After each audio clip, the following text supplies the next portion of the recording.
মৰমৰ অকণিহঁত, মই বৰ্ণালী শইকীয়া বাইদেৱে তোমালোকলৈ লৈ আহিছোঁ ঝংকাৰ পাঠ্যপুথিখনৰ ৯ নম্বৰ অধ্যায়ৰ ৫ নম্বৰ অংশটি। আহাচোন এই অংশটিত কিনো আছে চাওঁ। প্ৰথমতে আছে জানো আহা। ইয়াতে কিছুমান শব্দ দি থোৱা আছে আৰু এইফালে তাৰ অৰ্থসমূহ দি থোৱা আছে। আহাচোন আমি শব্দসমূহৰ অৰ্থসমূহ জানো। প্ৰথমতে আছে সামগ্ৰী আৰু সামগ্ৰী শব্দটোৰ অৰ্থ হৈছে বস্তু। এইবাৰ চাওঁ আহাচোন যাতায়াত। যাতায়াত শব্দৰ অৰ্থ হৈছে অহা যোৱা কাৰ্য। এইবাৰ চাওঁ আহাচোন অলেখ। অলেখ শব্দটোৰ অৰ্থ হৈছে অসংখ্য। তাৰ পাছত কি আছে শব্দ বন্দৰ। বন্দৰ শব্দটোৰ অৰ্থ হৈছে সাগৰ বা নৈৰ পাৰৰ জাহাজ বন্ধা আৰু বেপাৰৰ ঠাই। এতিয়া তোমালোকে নিশ্চয় গম পালাই নহয়নে এই শব্দকেইটাৰ অৰ্থসমূহ কি হয়। এইবাৰ চাওঁ আহাচোন শেষৰ আখৰেৰে নতুন শব্দ লিখো আহা।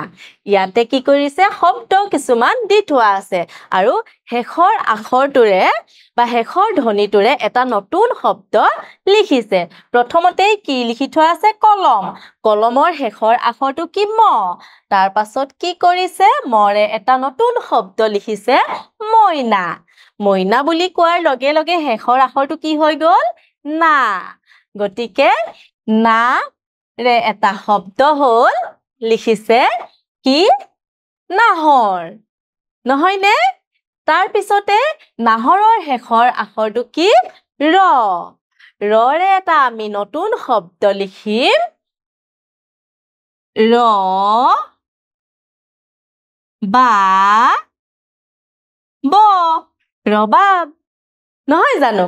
এইবাৰ চোৱা শেষৰ আখৰটো কি হৈ গ'ল ব নহয় জানো। সেই গতিকে আমি বৰে এটা নতুন শব্দ লিখিম ব ল। এইবাৰ চাওঁ আহাচোন পিছৰ শব্দটোত কিনো আছে উকি।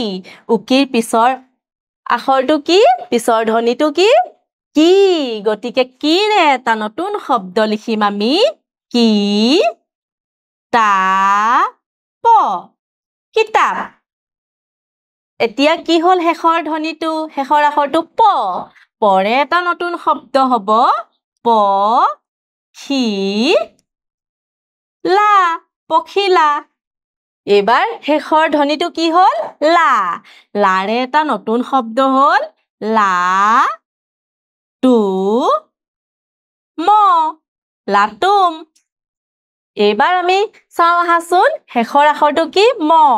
মৰে এটা নতুন শব্দ হ'ল ম ক ৰা মকৰা। তোমালোকেও এনেদৰে পাঠ্যপুথিত লিখিবলৈ যত্ন কৰিবা। মই এইকেইটা শব্দ লিখিছোঁ আৰু বহুত শব্দ আছে তোমালোকে চেষ্টা কৰিবাচোন আৰু বেলেগ বেলেগ শব্দ লিখিবলৈ।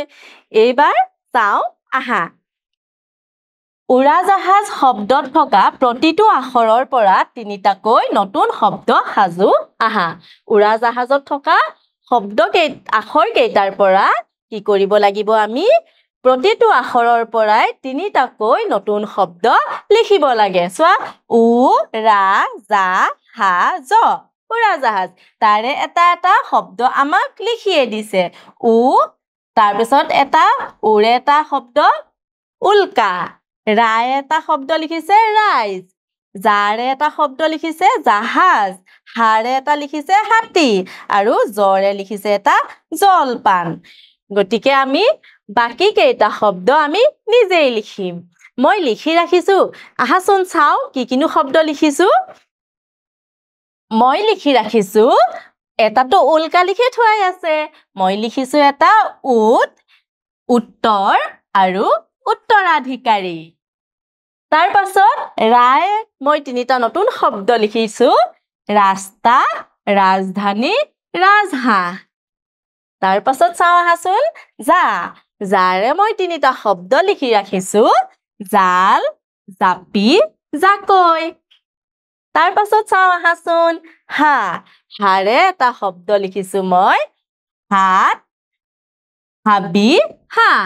এই তিনিটা শব্দ মই লিখি ৰাখিছো।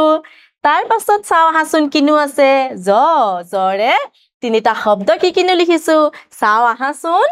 জবা, জঠৰ, জগত। এনেদৰেই মই তিনিটা শব্দ লিখি ৰাখিছো। আৰু বহুত শব্দ আছে। তোমালোকে বিচাৰিবাচোন আৰু শব্দ বিচাৰি পোৱা নেকি? এইকেইটাৰ উপৰিও তোমালোকে তেতিয়া ধুনীয়াকৈ কিতাপত লিখিব পাৰিবা। এইবাৰ চাওঁ আহাচোন। কি নিয়ম মানি চলিবা লিখো আহা। ইয়াত কি কৈছে? কি নিয়ম মানি চলিবা লিখো আহা। কি আছে? বাটেৰে খোজ কাঢ়োতে, মটৰ গাড়ীৰে উঠি যাওঁতে, মটৰ চাইকেলত উঠিলে আমি কি নিয়ম মানিব লাগে এইফালে লিখিব লাগে। মই লিখি ৰাখিছো। চাওঁচোন আহা কিনো লিখিছো। বাটেৰে খোজ কাঢ়োতে আমি কি কৰিব লাগে? বাওঁ হাতেৰে খোজ কাঢ়িব লাগে। তাৰ পাছত চাওঁ আহাচোন। মটৰ গাড়ীত উঠি যাওঁতে আমি কি কৰিব লাগে? খিৰিকীৰে বাহিৰলৈ হাত মূৰ উলিয়াব নালাগে। নহয়নে? আমি যেতিয়া মটৰ গাড়ীত উঠিম তেতিয়া কেতিয়াও খিৰিকীৰে বাহিৰলৈ হাত মূৰ উলিয়াব নালাগে। মটৰ চাইকেলত উঠিলে আমি কি কৰিব লাগে? সদায় হেলমেট পিন্ধিব লাগে। ইয়াৰ উপৰিও আৰু আছে বহুতো। মই এটাহে নিয়ম লিখি ৰাখিছো। বাকী কেইটা নিয়ম তোমালোকে নিজে ভাবিবা আৰু লিখিবলৈ যত্ন কৰিবা। এইবাৰ চাওঁ আহাচোন। পঢ়ো আহা। ইয়াতে কি কৰিছে? দফা কিছুমান দি থোৱা আছে। এই দফাসমূহ পঢ়োচোন আহা। পৰিভ্ৰমী চৰাই।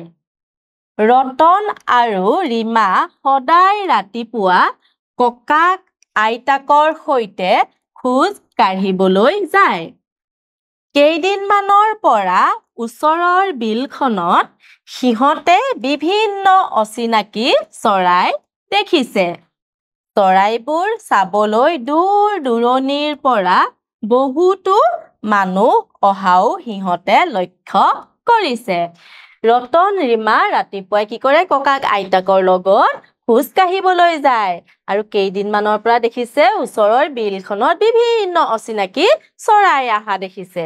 আৰু সেই চৰাইবোৰ চাবলৈ বহু দূৰণিৰ পৰা মানুহো অহা দেখিছে।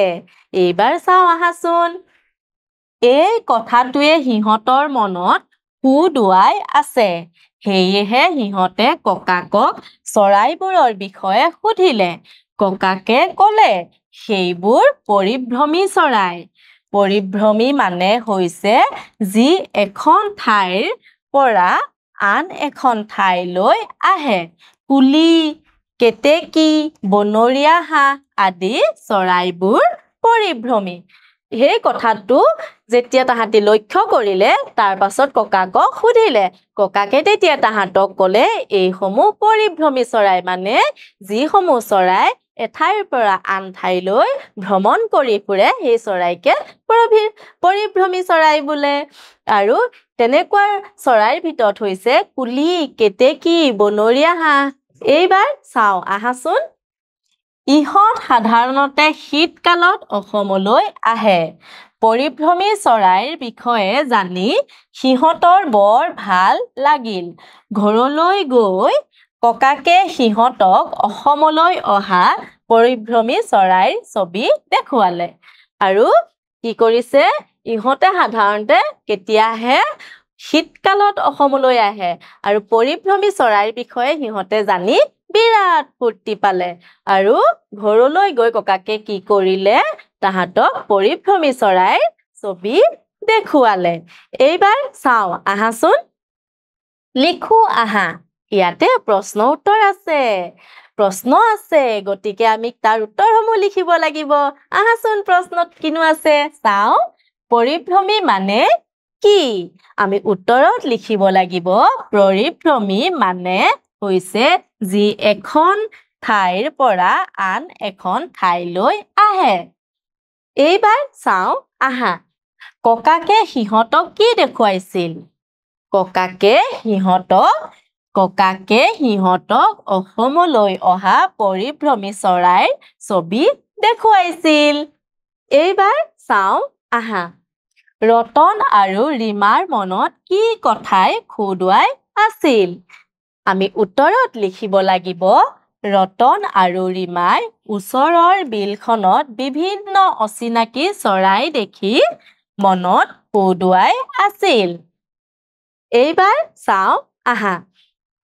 আঁচ টানি মিলোৱা। ইয়াতে কিছুমান শব্দ দি থোৱা আছে আৰু এইফালে তাৰ অৰ্থসমূহ দি থোৱা আছে। আমি সেই শব্দসমূহৰ লগত অৰ্থসমূহ মিলাই আঁচ টানিব লাগিব। আহাচোন আমি চাওঁ কিনো আছে শব্দসমূহ। সামগ্ৰী, যাতায়াত, অলেখ।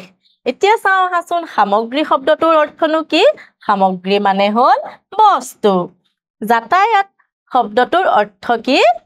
অহা যোৱা কাৰ্য। আৰু অলেখ শব্দটোৰ অৰ্থ হ'ল অসংখ্য। মৰমৰ অকণিহঁত, এই অংশটি ইমানতে সামৰিছোঁ।